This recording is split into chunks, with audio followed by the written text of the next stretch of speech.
I'm glad to be here. And this is the best weather of any city I've been in this week, and we've been in a lot of them. Well, welcome back, sir. It's good to be back. What was it like where you were? Cold, what were you rainy. doing? Were you campaigning or pondering campaigning? Or? Yeah, we were campaigning. It was in Philadelphia and New Jersey doing some political meetings, and it was wonderful. But it's good to be back in Iowa. You've been around the country now quite a bit. You're outside the Midwest a little bit. How are you received elsewhere?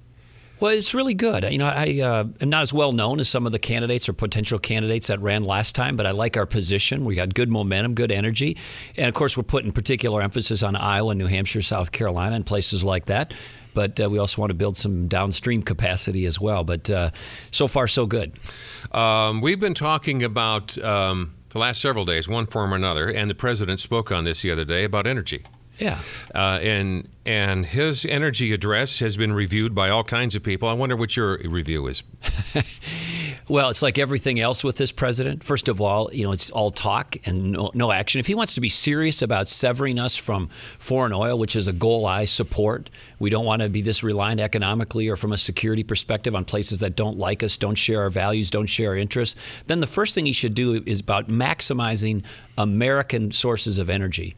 And let's have drilling in Anwar. Let's have drilling off our coast, particularly with state approval. Let's make sure that we have clean coal and use the 250-year supply of coal that we have in this country. Let's expand nuclear, make sure that it's safe. Let's use this game-changing amount of natural gas that we've now found and discovered within the territorial reach of the United States. And Jen, as you know, there's enough natural gas within the territorial reach of the United States of America to power our entire baseload energy needs for at least 100 years and maybe 200 or 300 years. Let's do that. And then for the renewables, let's do those that make economic, rational sense. But this is a president who's basically put a lid on coal. He's going to symbolically only expand nuclear. He says one thing about how great he wants to, get us off foreign oil, but he doesn't want to do anything about it or take any real leadership along the lines that I just described. How would you evaluate his trip to Brazil? Oh, well, completely out of sync with the issues and needs of our time. We've got a country that's reeling economically. We had one of the worst disasters in Asia in modern history of the globe. We had the Arab Spring unfolding before our eyes, and he's in Brazil. Now, we want to build good relations with Brazil, but that's a trip that should have been canceled, and he should have been paying attention to those matters. By the way, he goes to Brazil and applauds their energy independence. And one of the main reasons that Brazil is energy independent is because of their own domestic exploration and drilling of oil. There's other things as well, but that was one of the main things.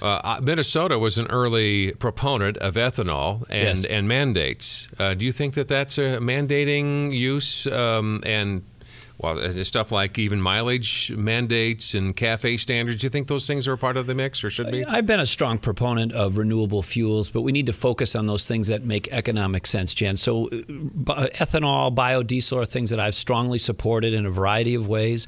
But let's face it, they're now going to have to also transition to the next phase of cellulosic fuels. There's a lot of hopeful developments on that front, none that have yet been brought to scale. But remember, as we talk about subsidies, mandates, and the like, it doesn't just apply to biofuels.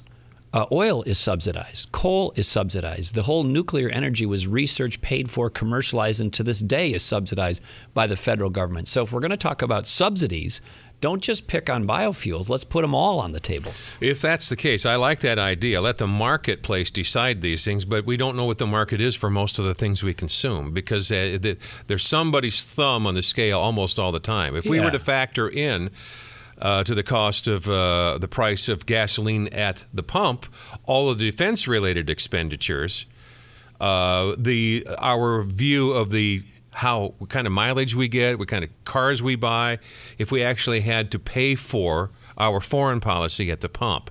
I know that's almost suicidal to think in those terms because the way the world is organized, but wouldn't we have a more true view of what the marketplace is serving up if we knew what the real cost of our behavior was? Well, of course. And your question also makes another point, profoundly important point, as you so frequently do, Jam. But pandering works, by the way. I really appreciate it. Anytime the government gets involved in manipulating the market, it creates inefficiencies. It creates government picking winners and losers. It leads to crony capitalism. In worst case, it can lead to corruption. Or war. And so if we believe in markets, if we believe in freedom, if we believe in giving people the the ability to make choices for what's best for them, their family, their businesses. They'll make wise and good choices, and it'll be the most efficient distributor of capital and resources. And government, whether it's through the tax code, earmarking and spending, incentives, mandates, and the like, every time they manipulate the market, they remove those values that I just described. All right. So, which brings me to a related question. There was, I think it was Senator Mitch McConnell this week, introduced pieces of legislation that would try to limit the EPA in its backdoor attempt to go after to in essence raise taxes and pay for in essence the backdoor way to invoke the EPA and attack global warming and all that kind of stuff. You've gone through some transitions on some of these positions yourself at one time. And people have asked me, hey, ask him the tough question. Ask him the tough stuff for a change. Yeah. Well, the tough stuff is, hey, you did a commercial with Judge Napolitano once talking about global warming and cap and trade. You were theoretically in support of cap and trade. What is your thinking on that, and why then, and what's now? Yeah, well, a couple of years ago or so, Jen, I completely disavowed that position and said I was wrong. It was a mistake, and I wrote a letter to the Congress saying, don't pass cap and trade. The country doesn't support it. The Congress doesn't support it. I don't support it. It's a bad idea. It's ham-fisted. So this is not a recent development, but all of the likely, or I should say the leading 2012 candidates at one point or another embrace the same thing. So without naming names, know that almost no, I won't, but know that almost everybody in the race had the same position at one point or another in various degrees.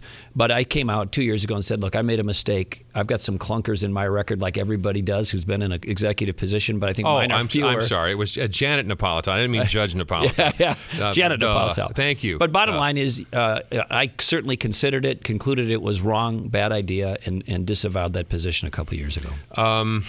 This administration seems to be pursuing all the assumptions of global warming theory in their energy policy.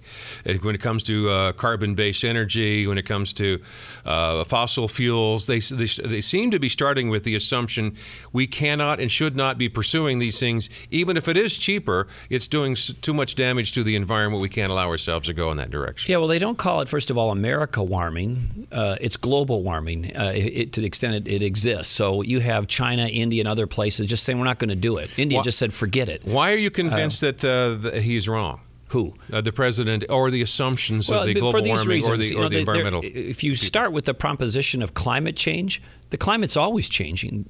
So there's no doubt that the climate changes. The real question is, why is it changing, and how much of that, if any, is attributable to human behavior? And of course, there's a great scientific debate whether any of it, a little, some, a lot, is caused by human behavior. But the bottom line is, I think the weight of the science indicates, that if there's any human behavior involved, it's a modest amount. So what do we do about that? First of all, we don't do things that are going to be ham-fisted and wreck the economy. Cap and trade, particularly as proposed by the Democrats, and generally is a ham-fisted, misguided, wrong direction to deal with the issue. I think the better way to deal with issues like this is to find technology, use markets, and let them come forward and sort out the solutions to these issues. And I think climate change occurs, but I think the bulk of it is mostly natural, historic trends in the climate. And I think there's some suggestion that humans have caused some of it.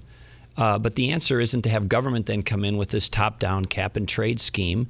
I think let the markets work, let technology work, let people's preferences work, and they'll figure out the best way to address it.